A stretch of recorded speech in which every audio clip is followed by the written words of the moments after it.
Hi, I'm Chaya Lichtig. I'm the Director and Occupational Therapy Consultant for the Vermont Continence Project. In this video, we're going to explain how your child's sensory preferences and skills may affect toilet learning directly and how to support your child's sensory needs in toilet learning. You may have heard the terms sensory processing or sensory integration, but not really know what they mean. So here's a simple version. All of us learn about our world through our senses. By seeing and touching metal at the same time, we know that shiny, smooth appearance may mean that the object is hard and cold. By standing on a wobbly rock or curb with our eyes closed, we learn to use our sense of balance to keep us upright. Everyone has sensory preferences and needs. Some people love loud music, roughhouse play, strong flavors. They're seeking constant information to their nervous systems. Other people are much more sensitive and sometimes feel uncomfortable with rough textures, bright light, strong smells, and more. Some people seem naturally coordinated while others struggle to sequence new complex motor skills. In other words, there's a continuum of sensory presentations across the whole human family. Sensory processing can become an issue when someone's sensory needs don't match the activities they need to do in their day. An example with toileting can be that the echoey noise of a tile bathroom or the strong smells of cleaning products can cause distress. A child who's timid or unskilled as a mover might feel insecure sitting on a toilet, which is sized for an adult. Another big challenge for people with sensory differences is something called interoception. Interoception means perception of the inside. In other words, interoception is the ability to sense and make meaning of the feelings inside your body. Some examples would be sensing a feeling in the belly and knowing that it means hunger, or noticing and responding appropriately to a painful sensation like bumping your head, sensing a quick, strong heartbeat and knowing it means that you're nervous about something. You'll remember from our other videos that we described continence as the ability to notice sensations from your bowel and bladder and respond to them. So I bet it's clear how having a low interoception could make learning toileting more difficult. Very sensitive interoception can also be a challenge. If your child feels a lot of digestive sensation, this can be an issue too. They may tend towards withholding because they're feeling uncomfortable.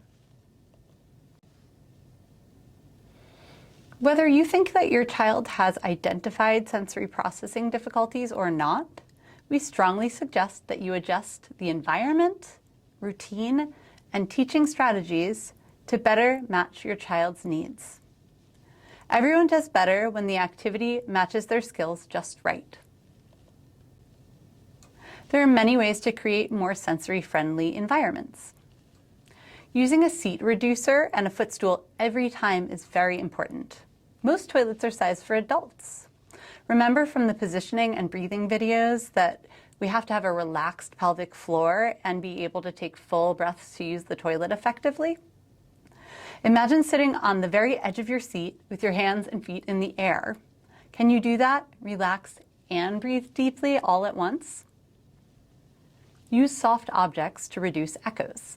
Hanging towels, a thicker shower curtain, and a few bath mats can decrease an echo at home. And acoustic tile is a reasonable accommodation at school. Many parents also find that their children strongly dislike the sounds of auto-flush toilets or those loud hand dryers.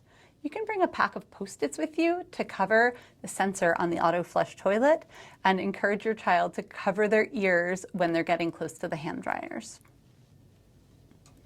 Some kids are sensitive to toilet smells. Let your child try a product like Poo-Pourri to spray in the toilet before they sit. Here in New England, toilets get cold in the winter.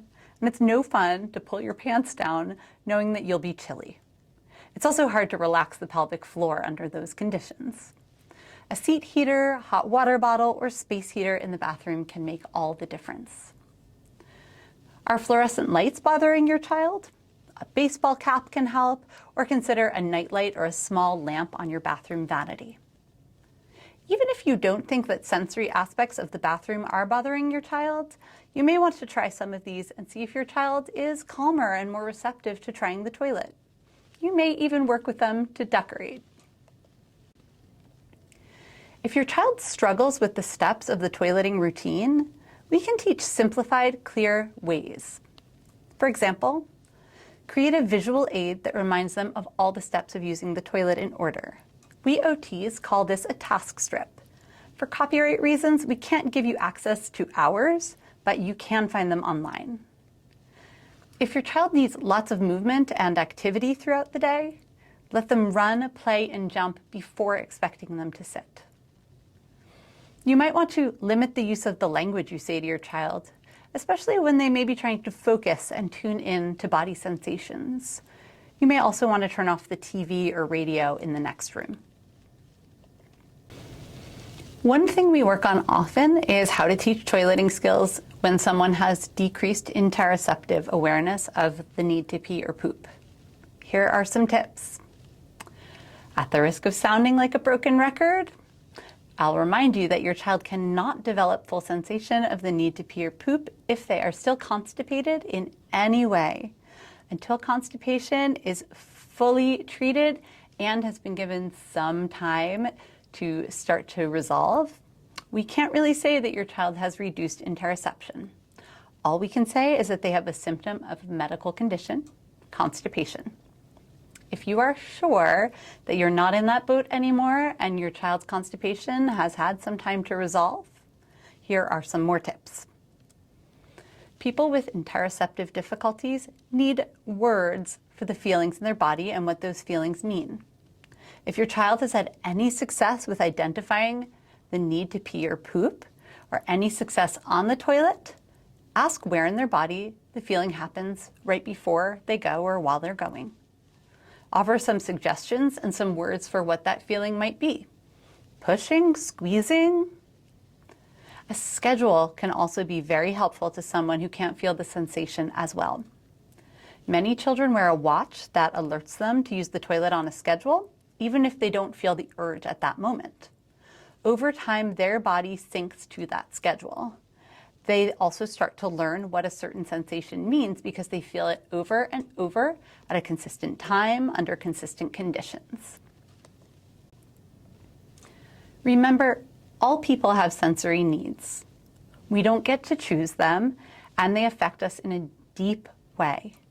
Making sure your child is physically comfortable in the bathroom can help toileting feel much easier and safer and create a better alliance between you and your child. Thank you so much for taking the time to watch this video. The information contained in this video is for informational purposes only. It is not a substitute for professional health or medical advice, diagnosis, or treatment. Always seek the advice of your physician or other qualified healthcare professional.